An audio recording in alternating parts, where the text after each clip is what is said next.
En esta ocasión le voy a mencionar la escala adecuada para observar mejor la onda en el osciloscopio.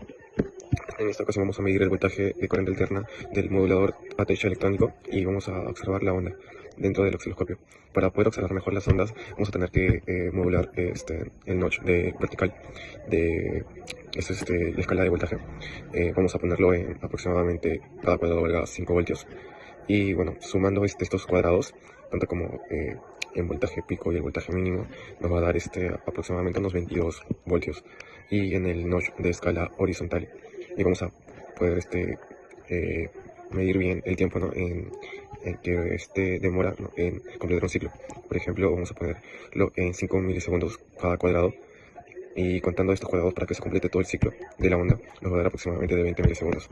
Y así podemos observar mejor la onda sinusoidal en el osciloscopio.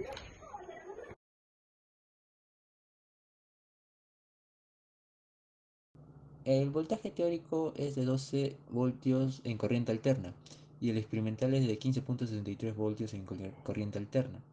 Esto indica que la información del ATECH no es del todo correcto y este valor experimental revela que confiar únicamente en las especificaciones del módulo sin medir antes puede llevar a errores en las pruebas en el diseño del circuito.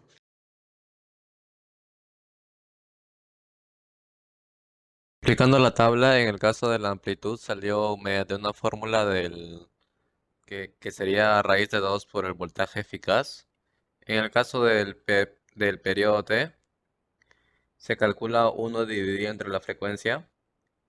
El- en el, en el voltaje eficaz, en los osciloscopios se midió que era 15.8, lo cual difiere del valor esperado que era 12.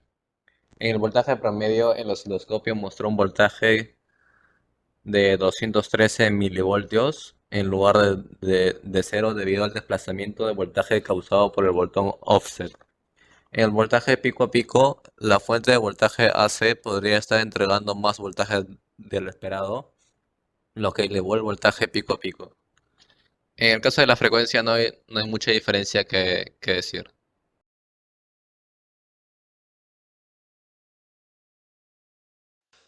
Buenas noches, profesor. Mi nombre es Arturo Aquino Abanto y voy a explicar cómo realizamos la onda cuadrada. Primero lo que hicimos es ajustar la amplitud con la perilla de amplitud del generador de ondas.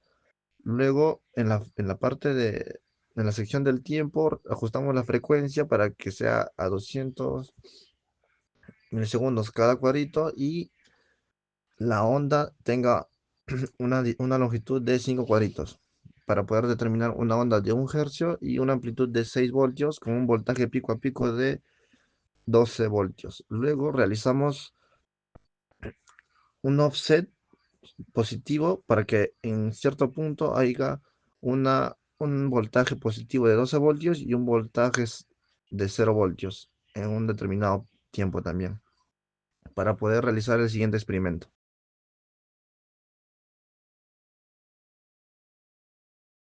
Cuando conectamos los terminales del generador a un bombillo, el generador no logra hacer parpadear el bombillo, ya que la onda generada en el osciloscopio desaparece. Y esto es debido a que el amperaje que ofrece el generador de ondas es de 240 miliamperios y el amperaje para prender el bombillo es de 1.7 amperios aproximadamente, por lo que no es suficiente corriente para prender el bombillo. Para hacer parpadear el bombillo se necesita un relé y la salida de 50 ohmios del generador de ondas. Para cerrar el contacto normalmente abierto del relé se necesitaba un aproximado de 30 miliamperios y esto se calculó ya que habíamos medido la resistencia al bobino del relé que era alrededor de 400 ohmios.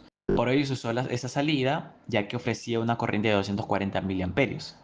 En caso hubiéramos usado otra salida, como el de 600 ohmios, que es el que le seguía, que se obtenía una corriente de 20 miliamperios, lo cual no era suficiente con los 30 miliamperios para que el electroimán del relé pueda operar. Ya, ¿Quiero ver cómo resolvió? Sí, sí. Conecta. Ya está.